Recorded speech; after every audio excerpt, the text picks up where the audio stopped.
pessoal, estou aqui mais uma vez para conversar com vocês um pouquinho sobre matemática. Meu nome é Júlia de Siqueira Reis, sou estudante de graduação do curso de matemática na Universidade Federal de São Carlos e hoje eu vou resolver com vocês o exercício 2 da lista 4 do módulo 2. Então vamos lá. Para começar, eu gostaria de falar um pouquinho com vocês sobre alguns pré-requisitos. Novamente, igual eu fiz na última videoaula de resolução de exercícios. É bom que vocês tenham uma noção básica de demonstração, né? O que é uma demonstração, como se faz uma demonstração mais simples. E também tem que conhecer minimamente o conjunto dos números inteiros. E o que eu quero dizer com minimamente, né? Se eu dissesse conhecer o conjunto dos números inteiros, ia ficar uma coisa muito vaga. Porque o que é conhecer os números, o conjunto dos números inteiros? É alguém que, tipo, sabe as coisas que a gente aprende no ensino médio? É alguém que estuda a fundo essa área, né? Que é a área de pesquisa de alguém ou algo desse tipo. Então eu coloquei o minimamente pra querer dizer que é, tipo assim, o básico, sabe? Você tem que saber, né? Quem é o conjunto dos números inteiros, né? Você tem que saber que quando você soma dois números inteiros, você obtém um número inteiro. Quando você multiplica dois números inteiros, você obtém um número inteiro. Coisas desse tipo. O básico mesmo, tá bom? Então, vamos ao enunciado do nosso exercício. Novamente, é o exercício 2 da lista 4, e o módulo que a gente está trabalhando é o módulo Afirmações Matemáticas. Então, o exercício é o seguinte. Prove que A. O produto de dois números pares é um número par, e B. Um inteiro é ímpar, C, e somente C for a soma de dois inteiros consecutivos.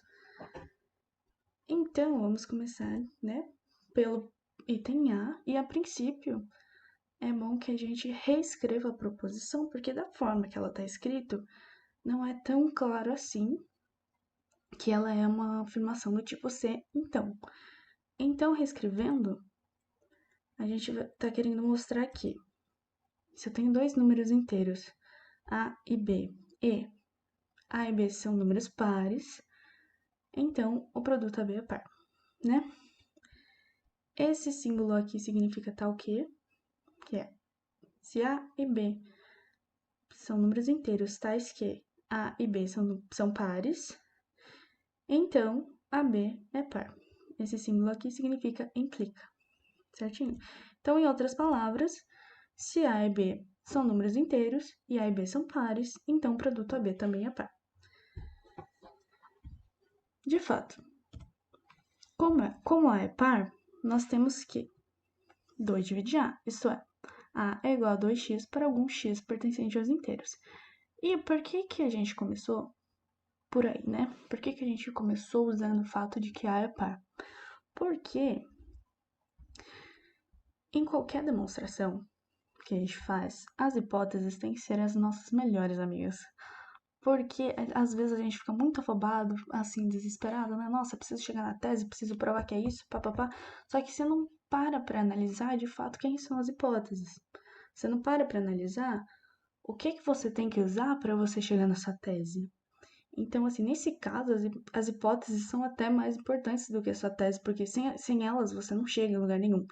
Então, a gente tem que prestar muita atenção nelas, no que elas significam, quem são elas, porque se a gente parte de um lugar errado, a gente nunca vai chegar no lugar onde a gente quer. Então, nosso ponto de partida é o mais importante numa demonstração, certo? Então, continuando. Como A é par, temos que 2 dividir A, isso é, A igual a 2x para um x pertencente aos inteiros. E isso tem uma relação completamente direta com a definição de número par, certo?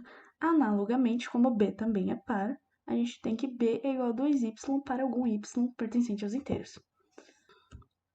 Assim, segue que, fazendo o produto AB, a gente vai obter algo do tipo 2x vezes 2y, que é igual a 2 vezes 2xy. Aqui eu só usei mesmo a propriedade associativa da multiplicação no conjunto dos números inteiros, certo? E aí, pelo fechamento da multiplicação em z, o que é o fechamento da multiplicação em z, né? Isso quer dizer que qualquer dois inteiros que eu pegar, eles pertencem ao conjunto dos números inteiros, o resultado do produto entre eles vai ser um número inteiro também. É isso que diz o fechamento dos números inteiros, no caso da multiplicação. Então, nós temos que 2xy é um número inteiro, porque 2 é inteiro, x é inteiro e y é inteiro. Dessa forma, se a gente tomar 2xy como um c, né, algum c pertencente aos inteiros, a gente vai ter que o AB vai ser exatamente igual a 2c. Por quê? Porque o AB era igual a 2 vezes 2xy. Como a gente tomou 2xy como c, a gente chegou que AB é igual a 2c. Ou seja, 2 divide AB pela definição de, né, um número dividir outro. Ou seja, AB é um número par, porque a gente pode... O 2 divide AB. Já no item B, a gente quer mostrar que A é um pertencente aos inteiros, é ímpar, C e somente C, A for a soma de dois inteiros consecutivos.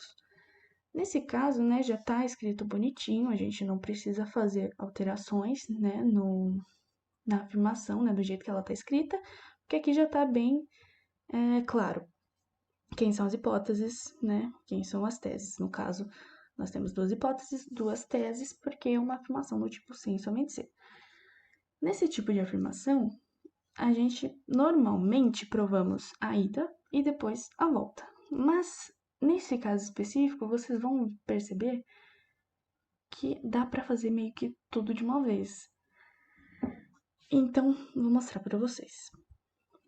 Assim, a gente tem que A, pertencente aos inteiros, é ímpar, C e somente C, pela definição de ímpar, existe um x pertencente aos inteiros, tal que A é igual a 2x mais 1. Ou seja, para algum x inteiro, a gente tem que A é igual a 2x mais 1, porque A é ímpar. Isso acontece se somente se A for igual a x mais x mais 1, porque aqui o que eu fiz?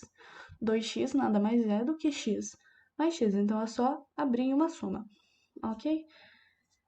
E isso é se somente se A é igual a x mais 1. Aqui eu só usei a propriedade associativa da soma nos números inteiros. E percebam que eu tenho uma coisa do tipo A é igual a x, que é um número inteiro, mais x mais 1, que é o próprio consecutivo do número x. Ou seja, isso acontece se e somente se A é escrito como a soma de dois inteiros consecutivos. E acabou a demonstração. Percebam que daria para fazer primeiro a volta e depois a ida, se vocês quisessem.